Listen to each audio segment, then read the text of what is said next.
Welcome back to Branching Out, where real estate meets real life. Wherever you're listening to us on right now, go ahead and like, subscribe, follow, comment, whatever way you want to connect with us, because we are here for you and we genuinely want to educate and inspire you. So any questions, comments, concerns, reach out to us and we will answer them for you. So most investors buy properties that are already built for as long-term rentals. But what about properties that aren't there? Properties that you can create yourself for long-term rentals and to build long-term wealth? Well, that is what today's guest is going to talk to us about. So without any further delay, let's introduce Greg Lafferty. I hope they've heard of me already. I know if they haven't, then it must be your first time with us. So welcome. Thank you for being here. I'm glad to be here as well. So. Greg is the mastermind. If you don't know Greg, he's the mastermind behind all of this, behind Branch Wealth Partners, behind McAllister Creek Development. And if you didn't know, we have a plumbing company called Plumber Today. So, Greg, let's... good times. I know. You're doing a lot. Did I miss anything? I feel like I did. Well, it's possible. It's okay. Let's move along. We have things to talk about. So, do you want to... Let's... Quick introduction about you. So, been a real estate investor for about 30 years and a licensed general contractor and just a serial entrepreneur. Been building homes now for about 10 years. And just love real estate. It's my vibe right there. It's my juice. I like real estate. Love that. All right, so we're here to talk about build to rents. Yes. It's a new subject for me. Obviously, I'm a property manager, so I know what long-term rentals are. But we've seen a lot of communities in our area, whole neighborhoods being built as build to rent. So let's talk about how that works, how investors can get involved in that, and anything else that you want to share. Well, I think what's real important is that build to rent, like other real estate strategies, it's just a tool in your tool belt, right? And so whether you're going to rehab to rent, buy off the shelf and rent, turnkey, whatever you're going to do, it's just another tool in your tool belt. And so I think it's just important to know that as the market conditions present itself, you have to pay attention to what the market's telling you and then pick a strategy that fits for the market. The goal is to continue to build your portfolio, to continue to drive your passive income, right? And so just today, what we're seeing is there's a lot of capital flowing into the market space for build to rent. And what the capital markets are seeing is like, hey, the prices of multifamily have really kind of peaked up there. They're really climbed up over the last few years. The prices of single families that are in existence have really climbed over the last few years. And the ability to buy a house at wholesale and to turn it around and rent it back out, what's the difference between taking something that you could build from scratch versus doing that and then having a 50-year-old home? What do you have, right? What's the premium value in that? What does that look like? And so what the capital markets have decided is that, hey, look, it's really okay. You could still get your all the advantages of having a multifamily as far as maintenance and management and all those kind of things, being all in one centralized location, all those kind of things, but yet have the benefits of appealing to a tenant who wants to have the American dream of having their own home as opposed to being in an apartment, right? And so takes a little bit more land, takes a little bit more construction, some other things, but you can offer the home experience to a renter for a long term and still take advantage of all the management efficiencies and all of like in a multifamily. So kind of fun. So it's kind of been a new. It's new to this generation. Even though I had an uncle that built to rent, 30 years ago, and that's how he built his portfolio that now he lives on. And so he just built to rent, and that's what he did. And so, but this new generation thinks it's a vogue, and that's fine. Nothing new created under the sun. Just and for me, as I've been investing for 3 years now. Have a few long-term rentals. It seems a little overwhelming because when I think of build to rent, I think of a whole neighborhood. Right.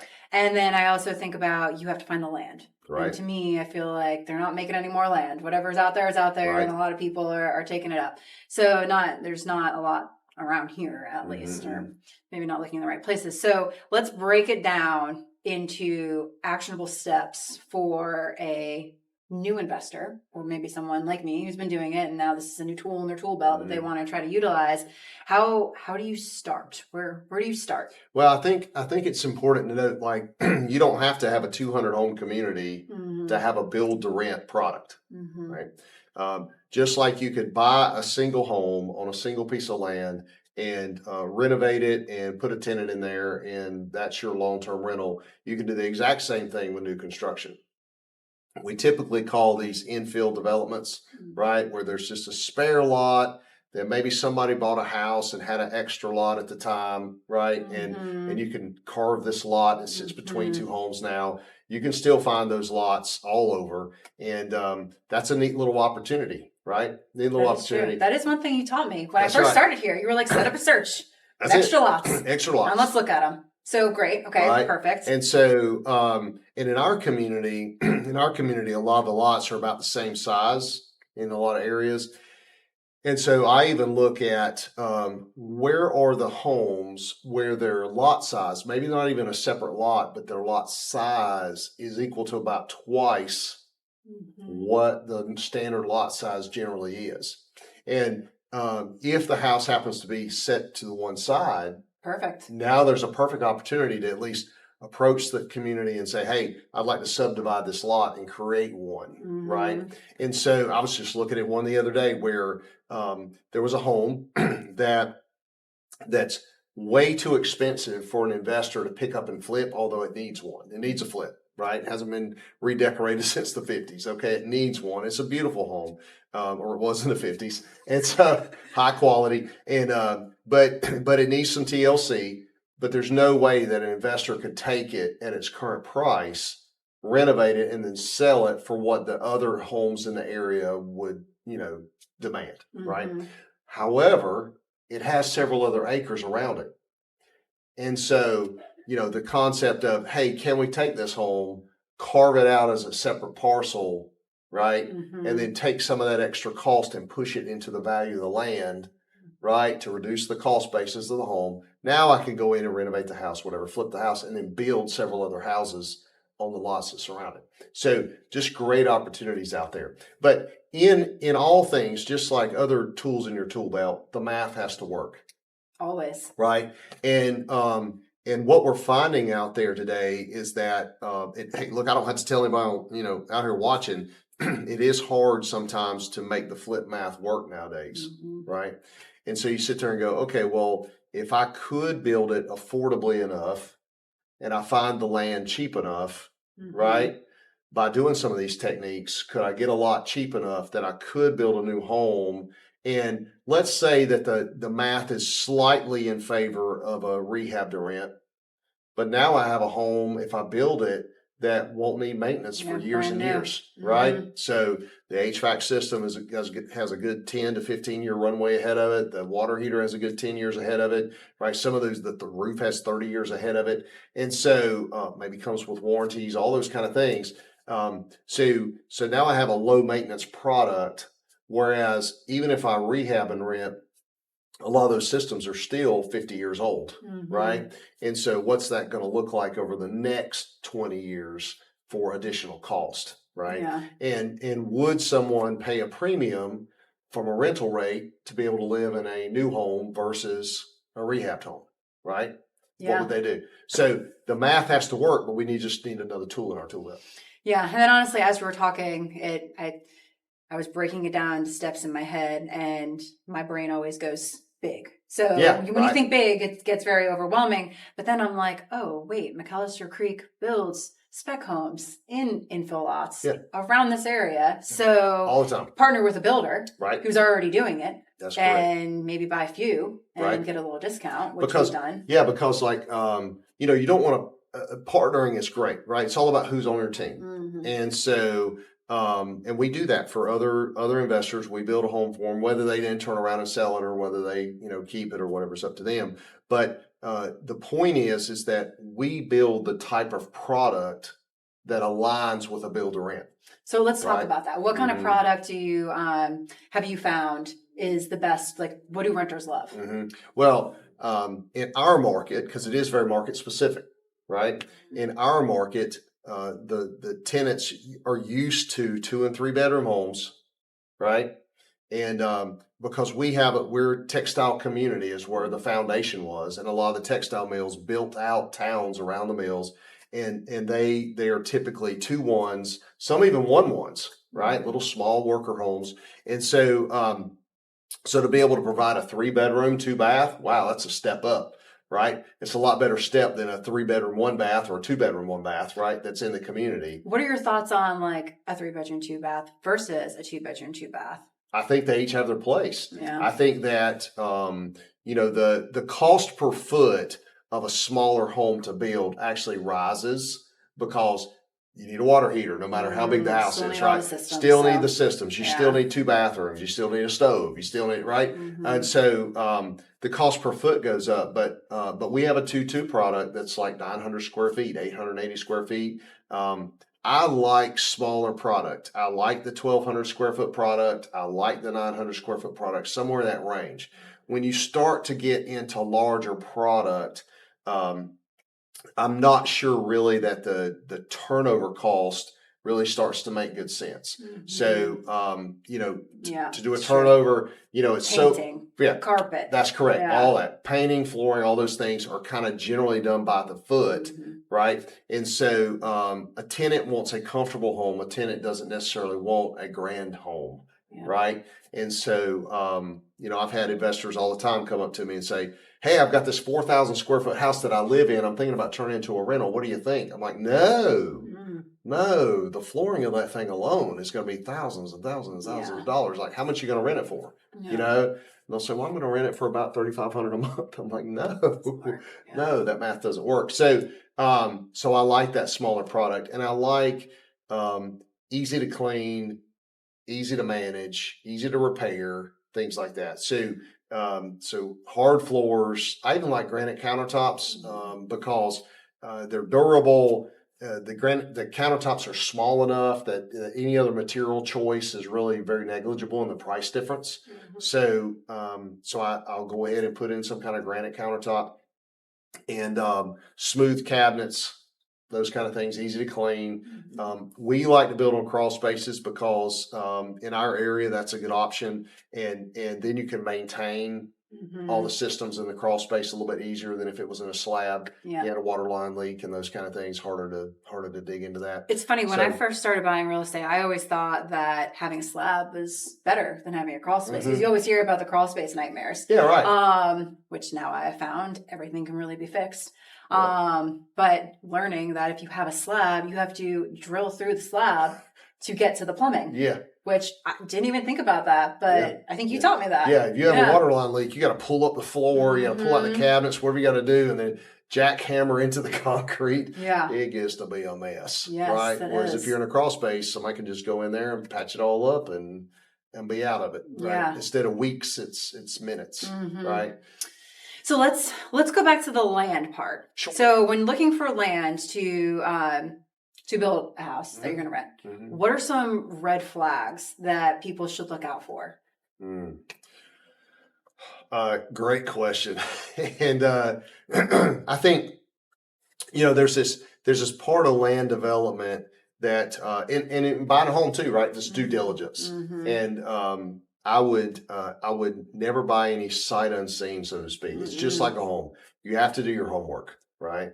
And depending on where it's located, some of the zoning, some other things might drive some certain steps through the process. But certainly to be able to do a survey, certainly to be able to make sure that's in the correct zoning for what you're trying to accomplish.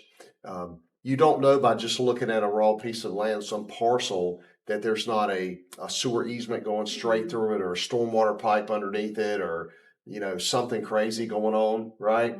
High tension wire power, going nearby, that just makes it kind of unbuildable for what you're trying to do. And so surveys and discussing the parcel at your local municipality, they'll tell you some of those things. And real big topography and soils are pretty something. I was going to ask about the soils because perk tests. Oh yeah. So perk test if you're doing well and septic. Does that scare? Does well and septic, is that like a scary thing? Because that's No, I okay. typically would avoid it if I could for a rental, Hmm. just simply because to make the money work, you generally have to have a larger house, right, to make the money work. And well and septic systems are very expensive, and compared to just tapping onto city services. Hmm. And so generally, you have to have a larger home, right, to make that work from a resale standpoint. Yeah, makes sense. So I tend to want to stay in city services, and I occasionally you'll have to pump out a septic tank or maintain a septic tank or something, or maintain wells, that kind of thing, and that's just costly long term, right? So I prefer, doesn't mean it can't be done. Just I prefer city systems, right? Yeah. But certainly soil suitability for foundations and footings and those kind of things, because um, you don't know that vacant lot is where the original developer dumped all his trash, Yeah. right? So then it just the soil is just sitting on top and it's not compacted, Yeah, it's right? not So compacted, yeah. and the first time the excavator goes and it digs a footing, and then next Mhm. thing you know, you're like 8 feet down and still not hitting good soil. Then you go, oops, ruh-roh, right? Yes. And so there's soil scientists that'll take borings and different things like that just to kind of test around the soils and things like that. So there's ways around it. There's ways Yeah, around it. for sure. So I think you mentioned this earlier, but let's touch on management. So Yes. management of new construction versus Hmm. older homes.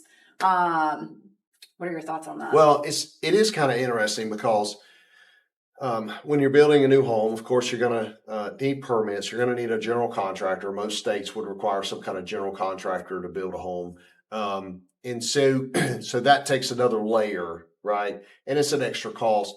And when you're doing a flip or renovating, the structure's already there, so you kind of have a starting point, and Mhm. that's kind of neat. Mhm. Um, because you kind of know what you have.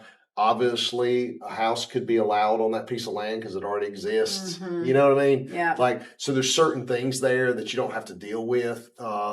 But you have your own issues. You could open it up and it's fully termite damaged, and or we have collapsing piers or something like that, and major structural issues. So you have things like that. But but really, once you've done a few flips, I mean, how much extra is it? Mm. Right. I mean, if you've gutted things down to the studs, right, you've built it up from the studs in, then it's like, well, what's left? I mean, Yeah. framing, foundation. I mean, what else we got left? So I don't mean to sound like it's trivial, but at the same time, there's plenty of general contractors out there that could walk you through that process, right, and Mhm. manage you through that process. And really, after you've done a couple, then you consider getting your general contractor license, right? And so in our state, there's no even experience requirement. It's like you pass the test and you prove you're financially stable and some other things like that, and voila, you Mhm. too can be a general contractor. Yeah. So it's worthwhile at least exploring what the requirements are in your area and just see if that works for you. Yeah. Right. I'm not saying you should go pass the test, get your license, and go build your first house. Like, Yeah. that's not what I'm saying. That's probably a bad deal. Yeah. So, Yeah. but if you had a mentor, right? It's all about mentorship. If you had a mentor that kind of walk you through that process, then I certainly would encourage it. Yeah.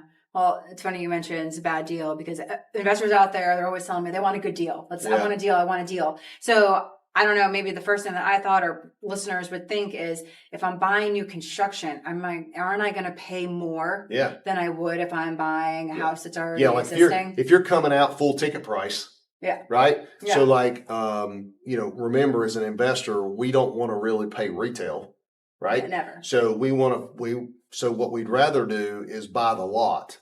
Mhm. Okay. We'd rather buy the lot, control the lot, and then find a general contractor who will partner with us, so to speak, on building the home. Okay. And what I mean by that is maybe some kind of flat fee, contract rate, and say, hey, would you manage this project for me and certify it's good and just take care of it for me. And let me pay you X amount of money to do that. And then bake that money into your numbers, Mhm. right? But still, you're going to be cheaper than retail when you finish that project. Yeah. That would be the goal. Yeah. Okay. For sure. Because you're kind of fixing that general contractor's fee, and taking the risk out of him building something to speculation, right, and going out to the market, but also taking out a lot of the profit that would normally be built in if you went and bought a house at retail. Yeah. So what I'm not saying is, and you might find the opportunities, but I haven't really seen a lot of opportunities where you just go on Zillow and find a new home and then just go buy it and make it work for rentals. That doesn't really work. Yeah, that's probably tough. Pretty tough. Yeah. Okay. So, but I can see if, because the main variable is the cost of the land and getting the land ready to build. Yeah. And so, if you can negotiate and get good land prices, right now, you've got a good basis to start with. Yeah, that's true. So, what does the building process look like, and how quickly, for example, can McAllister build a house? So, typically, we kind of take our time from the top of the foundation up because. Let's say I'm an investor. Oh yes, which you are. And I am. Yeah. And I find a house with an extra lot, and I'm going to renovate and flip that one and keep the extra lot. So I have the lot. That's all I have right now. It hasn't been subdivided, right. So I don't know. Haven't been through that process. So, say an investor is coming to you, they're in that situation, and they're like, "Okay, I want to build a house here. What's the process from here?" Sure. Yeah. So the first thing we would do, if you already own the land, you already own the house and everything, the first thing we would do is probably go through and get a survey, right? And then tell the surveyor, "Hey, what I'd like to do is carve this lot off separately. So when you draw it, check the zoning, check all the city requirements, and draw it such to make a conforming lot." Right. And so, do you have to get city approval to do that? No, not when you're surveying it, just from a survey perspective. Okay, after the survey. Then. Yeah, because what happens is the surveyor creates the dream, right? Yeah. And the surveyor would be able to tell you, "Hey, look, there's not enough room on this lot, or the way the house sits doesn't really work, or something." They'd be able to tell you if there's a conforming lot, room for a conforming lot beside the home, right? So, and it's all to scale, it's all measured correctly, it's all engineered. Like, that's what you need. And then you take that to the city and go, "Hey, I'd like to make a subdivision application. Here's the survey that defines the lot to be created. Here's what we're going to do. We're going to take this one lot. We're going to create two out of it. Here's the deal." And then after that, it's up to their rules. So, that could be a 30-day process. It could be a 3-month process. It all depends on the municipality, right? Got it. And sometimes it's very, very simple. If you're just creating one versus creating more than X creates a major subdivision, and now you're in this whole other process, right? You have to have city council approval, get the community involved. What is a major subdivision? How many is it? Every municipality has different rules. Okay. So even where our office is, might be 4 where our office is and 10 in the next town over. Got it. Okay. And so each municipality has a little different rules. Got it. And so, and then different paths of work that are required for each one. But generally, if you're just creating one, right, creating one extra lot, that's kind of a little minor or a little kind of exemptions, what they call it, kind of simple plat. And that's usually a straightforward process. But then after that, then it's kind of like, "Hey, we're gonna clear it and grade it, get it kind of ready." Then the surveyor comes back out, kind of pins the foundation where the house is going to be located. It's time to dig the footings, pour the slab, do the foundation, whatever your foundation work is going to be. After that, and that's really a couple months right there, building permits and all those processes getting through.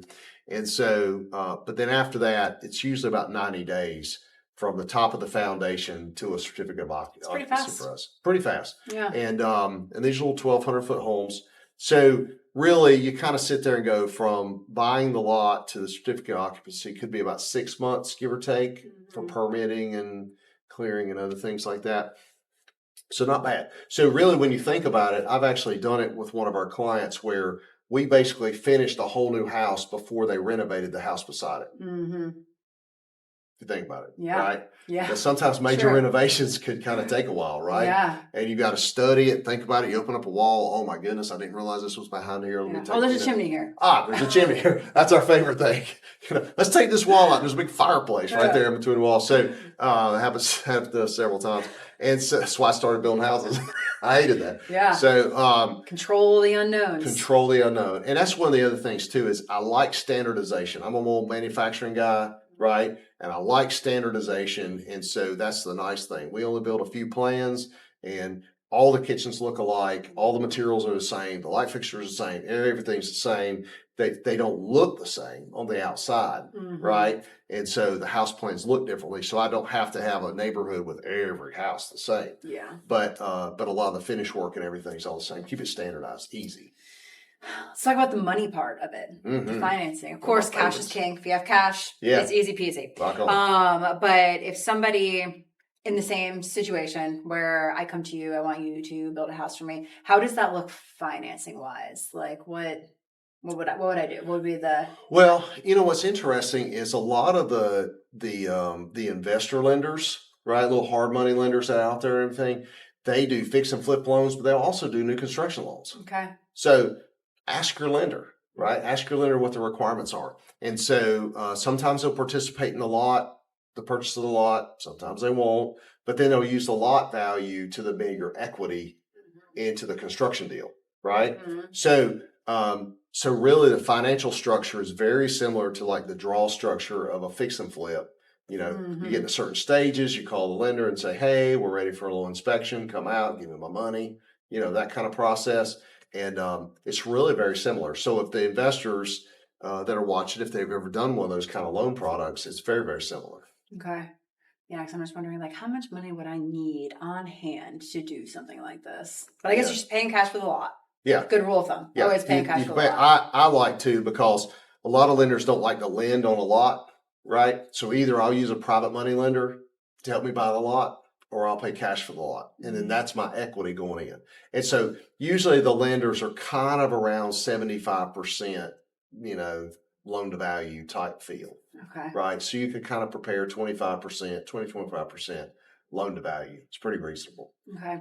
So I know you presented this on Build to Rent in a few different real estate groups. So going to one next week, Thursday. So that'll be fun. So you're really well versed on this. But what has been some feedback when you're presenting? Like, what are some misconceptions that people are asking you, and you're like, all right, let me debunk this. Yeah, I think one of the things is, they're looking at retail new construction. Yeah. Right. And so they're going, oh, I didn't think you could buy a new house and do this. Well, you can't buy a new house, right? You kind of have to come from scratch to do it. And then when I present the costing that we use and our costing model and everything, they're like, how did you build that house so cheap? I'm like, well, first of all, we've done it a long time. So you kind of get some preferential pricing on some vendors and things like that. Just like if you're doing fix and flips, you get preferential pricing over time. And, but we also have created these designs that yield itself to ease of construction, right? And so we can build them a little more affordably, right? And then really we're in a great area for lots and land and that kind of thing. I mean, they're not as cheap as they used to be. I mean, let's get real, but still reasonably affordable. What's the average in our area? We generally pay about $60,000 or less a lot. So you're not going in here and buying a $200,000 lakefront lot or something crazy and put a little 1,200-foot house. That's not what we're talking about, right? That's not what we're trying to do. Yeah. So, it's all about the vision. Yeah. Let's set the vision correctly. But I consider that fairly reasonable, and it works out in the model. Of course, it depends. If you could buy a house and then carve off a spare lot, and then maybe even take that lot and make two out of it. Winner chicken dinner. Yeah. Right. Or duplex or something like that. Right.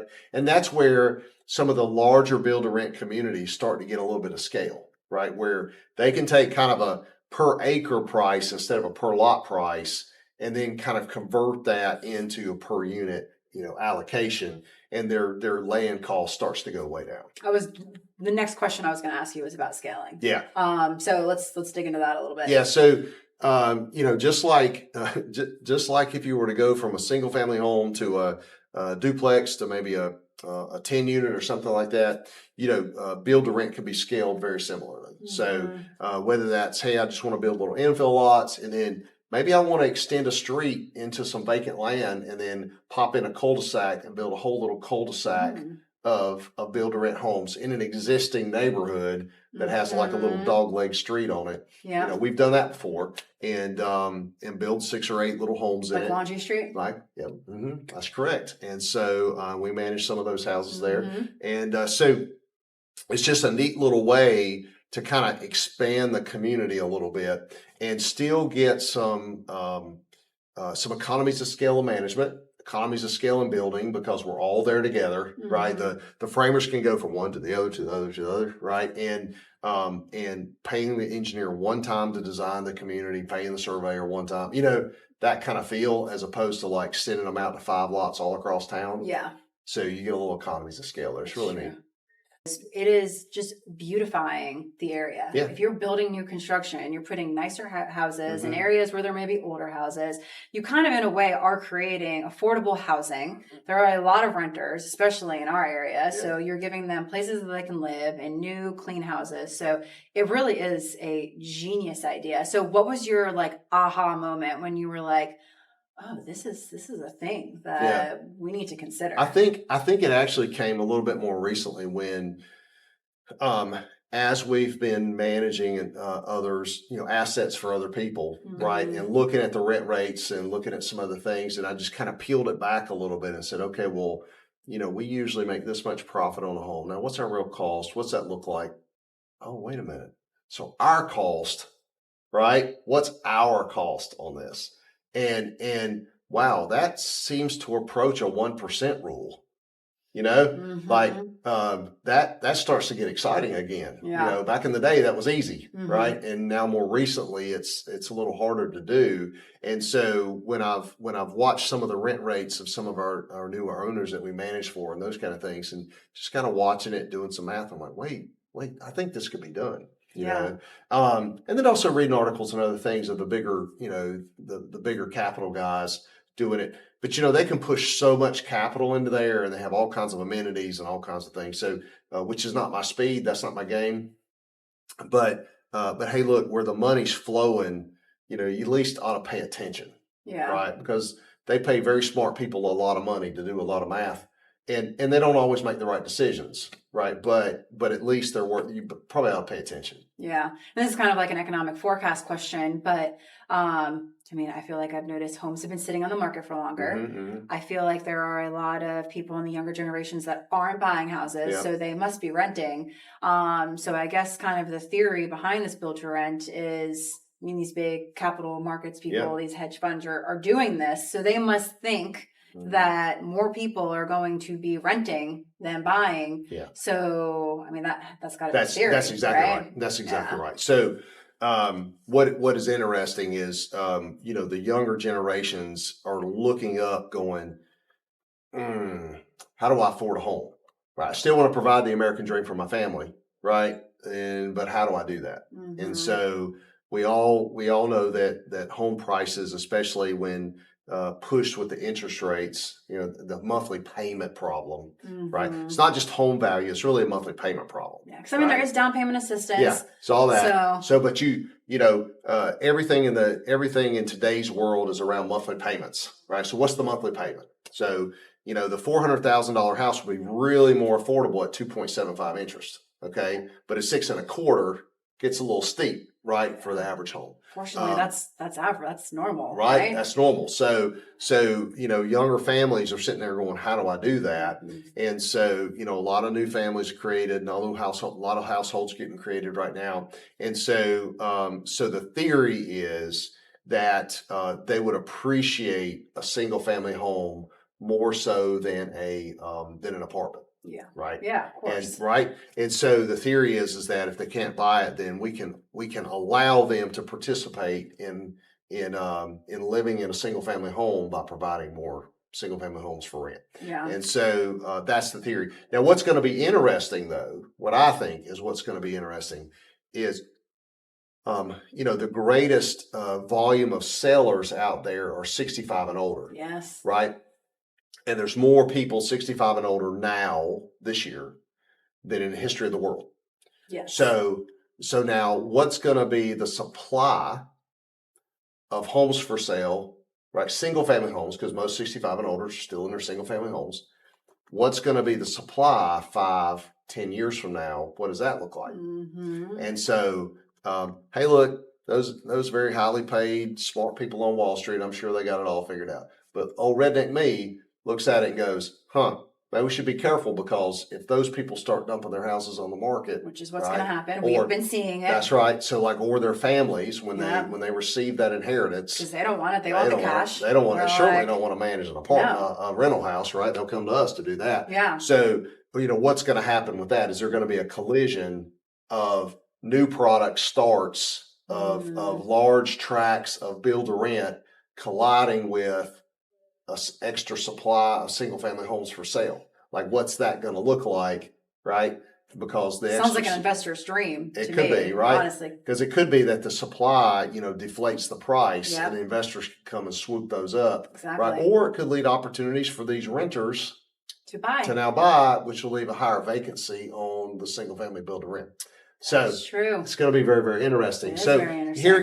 here again, like I started the segment with, was look, it's one tool in a tool belt. Mm-hmm. Right. What works today is the thing you need to look at, and then also, project out what's that going to look like years from now. And so, but if you read today's economic forecast, it's always different than yesterday's economic forecast, right? Yeah. So it always changes. One quarter, the multifamily starts are way too much. The next quarter, multifamily starts aren't enough to meet the demand. I mean, right? Just scratch your head, but you just keep moving along. Wake up the next day, breathe, smile. Praise God you woke up and keep going. I was going to ask you your crystal ball prediction, but that you kind of just answered that. You've been answering all my questions before. It flowed really nicely. Isn't that great? So is there anything that... we just click that way, so it's fine. Is there anything that I didn't ask you about build to rents that we should touch on? No, I just want to emphasize that, hey, look, it's always great to get a mentor, right? Yes. So I'm huge on that. And so, building from the ground up, it has some nuances that you're going to want some mentorship, right? Even one of our clients is even a general contractor, and he's like, hey, I just do remodels. I've never built a house before. So could y'all just build us a house and then we'll shadow you a little bit? I'm like, yeah, that makes total sense. Yeah. I mean, we talk about it every week, the importance of building your team and having a mentor. Super, super important. So as you know, we always ask everyone what book they're reading. Oh, yeah. So what are you reading right now? So I'm reading a book called The First 90 Days. Okay. And The First 90 Days is about bringing new people into an organization. It's written from both sides, the person entering the organization and the person leading the organization. Okay. And so how do I, as a leader, help set someone up for success as they join the team, and how to align them with mentors and allies and all those kind of things. So that's what we're studying now, because I'm constantly trying to grow my team and bring on good people. So I want them to be very, very successful. It doesn't do me any good for them to come and flounder. So For sure. I'm learning all the things I'm doing wrong. It's fine. It's fine. That's how we get better. It's how we get better. And then what about this guy here? Oh, this is my favorite book that I love to read every night. Every night. Sits on your nightstand, what was right? that kind of Pepe Le Pew guy or whatever, like that cartoon? I will love him and hug him and call him George and squeeze him tight. That whatever. may be before my That's time. probably before your time, but if anybody else is watching, they get me. We here, right here. Okay. So Rentertainment, this is my book about a lot of my funny stories. And you know what? Hey, we get new ones all the time. Yeah, we need to write a part 2. I know, I need a part 2. I mean, just yesterday, I found out someone was living in one of our brand new homes that is still in framing, and we had to kind of run them off. Yeah, like the electrician. The electrician was working in there the night before, and the next morning the inspector came to inspect, and there was somebody that set up shop inside the house. Well, you have a story about people living in the crawl spaces and having to chase them off. Oh, yeah, chase them out of the crawl space and things like that. Like this, and the crawl space is part of a home, but it's not the entire home. So you got to kind of... But it's the only place that's unlocked. That's the only place that's unlocked. Yes, that's right. And the back door lock didn't stop this person, but it's okay. So they broke it. Yeah, she kind of encouraged the door to go in. So it's okay. So funny stuff happens all the time. It's just, you just got to scratch your head, your bald head, and keep going. Wow, that's funny. All right. So our next segment, as we know, is the 5-minute fast fire questions. Let's do it. So we're going to get our little timer. I know, no pressure at all. No pressure. You'll do fine. You know this stuff. So I'm going to ask you a question. This is our new, you haven't seen this yet? This is our I new saw it, handy but I thought it was like a timer. potpourri jar or something. I didn't know what that was. Yeah, it's very inconspicuous. It also looks like some lipstick. Yeah, I was like, it's clown lipstick. Yeah, it's got to be something for the women in the office. I have no idea what that is. All right, so that's our timer. I'm going to ask you 5 questions. Okay. I'm going to answer each question in less than a minute. Let's And I'm do going to hold it. you to it. I'm going to cut you off. The music's going to take you off stage. Mm. Okay. So we're going to Jessica start this. already told me this is going to be difficult for me. So. Yes, it may be difficult. So it's going to, including my question. Okay, well, hurry up. All right. Give me more time. So what's the number one mistake investors make when thinking about build to rent? They think that it can't be done. Yeah. So do the math. Do the math, work it out. Try it, see if it works. And if you don't know math, find a friend that does. Find a friend that does. Right? That's right. Yep. Mentor. Yep. Mentor. Exactly. Yep. That was fast. Question one. That was like 20 seconds. Yes. All right. What's your best piece of actionable advice for investors who are not builders who want to get into build to rent? Then find a builder who builds the product that you want to rent out, right? Don't go to a custom home builder, somebody high end. They're great builders, don't get me wrong, but they're not used to building in the cost structure that you would like to build on. So find somebody that's building more affordable product in the size range that you want to rent out in the area that you want to rent. Yeah. They know the ins and outs, they know the contacts, they know the subs, they know everybody. Yeah. That makes, how do you find those people? Driving around, look at houses that look the same. Absolutely. Look up the Absolutely. Like, you walk in there, open up the permit box, see who's on the permit. Oh. Right? I mean, things like that. Right?